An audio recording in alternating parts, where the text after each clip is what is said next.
Hey guys, Fazerlo here. So, the Razer Phone came out in November of 2017, and it came with the best sounding speakers on any smartphone to date, and it had one of the best feeling screens ever made for a smartphone. It had a 120Hz display, and you probably know what the Razer Phone is if you're watching this video, but if you don't, it had a great display, great sounding speakers, and overall, it was a great phone for gamers. And Razer is a gaming company, so it makes sense that their phone is marketed towards gamers. But the Razer Phone 2, that's what I want to talk about in this video. This is something that hasn't really been discussed too much, and I feel like I should shed some light on this topic. Now, you do have to keep in mind that we don't have too many rumors or leaks to work with, so it's basically just speculation at this point. But anyways, let's just get into this. So I think that the Razer Phone 2 is going to have a pretty similar design to the Razer Phone 1, and the reason for that is because Razer made this smartphone because they purchased, I can't remember what the name of the company is, but they purchased a smartphone company that makes Android phones, and they designed the Razer Phone off of what that company did. We got that nice blocky feeling Razer Phone, so I don't think Razer is going to change too much about the design, but I have a feeling that they're going to change the screen, and the reason for that is because the market has been pushing towards bezel-less screens. I'm sure everyone has taken interest in that, so I have a feeling Razer is going to try and add that into their new phone. I don't know if that's going to be something they're going to do, because if they do that, they're going to have to sacrifice the speakers a bit, but still, I think that Razer would probably go in that direction. But if they don't, or in general, they're probably going to stay on what their same design as they have right now. Next thing I want to talk about is specs. So, the Razer Phone was pretty topped out. It came with great, top-notch specs.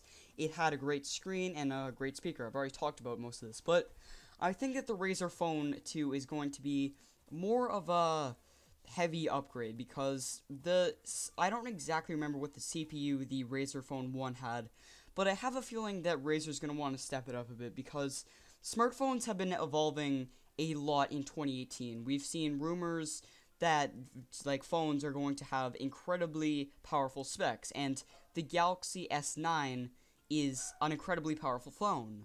So I think that Razer is going to try and add more to their phone, because you have to remember that the Razer phone lines are supposed to be just gaming-oriented phones. So obviously they're going to have great specs, because you have to have good specs to run games at a good frame rate and a good resolution. Speaking of resolution, let's talk about the screen's resolution. So I think that Razer is going to try and up the screen resolution, preferably to somewhere around the 2K mark, around there, because a lot of people have been pushing smartphone resolutions, and I think that a lot of people just want a better screen, even if it comes at the cost of the battery or the specs. People just want a better or sharper looking screen, and that makes sense. So I think that Razer's going to try and commemorate for that. I don't think they're going to try and completely change it, like give it an 8K display or something. I think it's probably going to be more of a minimalistic upgrade, but there's still going to be a bit of an upgrade, in my opinion. Something else I actually forgot to add was that the Razer Phone 1 did not have an OLED screen. It was still a good screen, but it wasn't OLED, and a lot of people didn't like that. So, a lot of people have been saying, Razer, if you're going to make another smartphone, add an OLED panel. So, I think that Razer's going to listen, and they're going to add an OLED panel this time. I don't know too much about it, that's just a guess, but considering that Razer wants to provide as much options as possible, because, that's what their main demographic wants, then that's probably what they're going to go for. Now we get to the fun part, release date. So, the release date is actually something that has a big chunk of evidence behind it, and that big piece of evidence is that in 2018, at CES 2018, Razer showed off their concept for a new laptop called the Razer Project Linda. Now, Project Linda is, if you don't know what it is, we don't know the price or the release date of it, or even the name, we just know it's Project Linda. And you connect the Razer phone to it by putting it, I'll have little pictures and videos of it. You put it in this dock area, and it charges the phone, but the phone also powers the laptop. And you can also use the laptop as, a full-fledged keyboard, and, it's got a screen. Now, we don't know too much about the extra specs it's going to have, if it's going to, bump up the battery, the resolution. We don't really know what this is going to have at the end, but a lot of people have been saying it would make sense for Razer to release the Razer Phone 2 and Project Linda at the exact same time. So I'm going to say around October, September is when we're going to see Project Linda hit. And the reason for that is because that's around the time when the original Razer phone hit, and that's also when supposedly a lot of the big flagships are going to be dropping. And by big flagships, I mean hopefully the Pixel 3, 3XL, and the iPhone XS or whatever we're going to see for this generation's iPhone.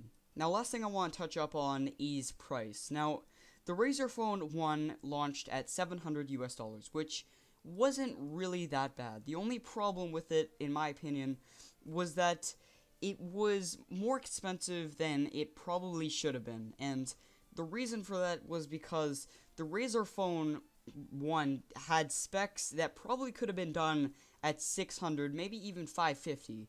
And the Razer could have even dropped it lower than that. I'm not a hardware engineer, so I don't know too much about the price, but still, I think that Razer could have dropped the price a bit. And I think that the Razer Phone 2 is going to be a bit cheaper. Now, adding on to that, something that I feel like Razer might add, because again, their main demographic wants more options, is a Razer Phone 2 Plus. And if you don't know what I mean by that, is that you know how like the Google Pixel there's like the XL model and the iPhone 8 Plus, iPhone 7 Plus. There's like these models of phones, S9 Plus, phones that are basically the superior version to the base model. And I feel like Razer's going to make one of those with just better specs and slightly bigger screen and better batteries, because, again, their demographic wants more options. So it would just make sense for Razer to add that. But I feel like if they would make that, they would probably up the price maybe to $700, $750. But still, I have no idea what they're going to add. I would love to see those in Razer's new phones, but still, I cannot predict the future. So I have no idea what they're going to add. So I hope you guys did enjoy this video. Those are just my thoughts on the Razer Phone 2. If you have your own thoughts, please leave them in the comments, and I'll try to reply back to you. And anyways, I hope you guys enjoy this video again, and see you.